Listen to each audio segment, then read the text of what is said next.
नववर्षाचा पहिला सण अर्थात मकर संक्रांत नवविवाहित महिलेसाठी पहिली संक्रांत जेवढी महत्त्वाची असते तेवढीच नव्या बाळासाठीही।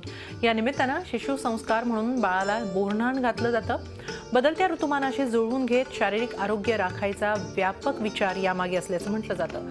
बोरन्हाणात चुरमुरे, हलवा, बोरं, गाजराचे तुकडे यासारखे पदार्थ असतात। या निमित्तानं थंडीच्या दिवसात शरीरात उष्णता निर्माण होण्यासाठी हे पदार्थ मदत करतात।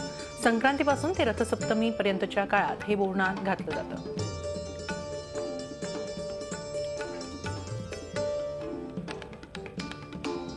संक्रांतीच्या दिवशी आणि ते रथसप्तमी पर्यंत हे बोरन्हाण करण्याची पद्धत आहे, प्रथा आहे। त्यामुळे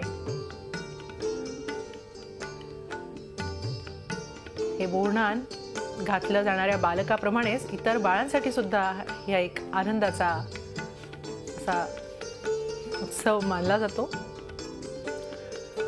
या बाळाच्या आरोग्यासाठी हे बोरन्हाण घातलं जातं।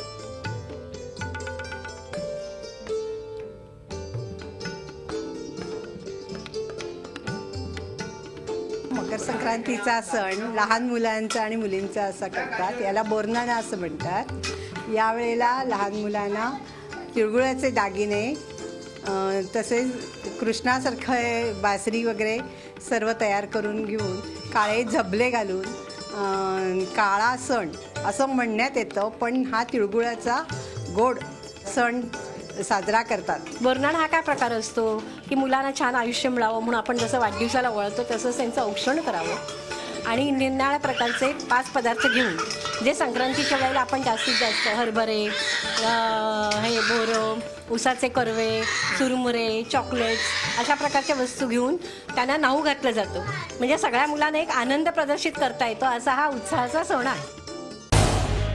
झी 24 तास रहा एक पाऊल पुढे।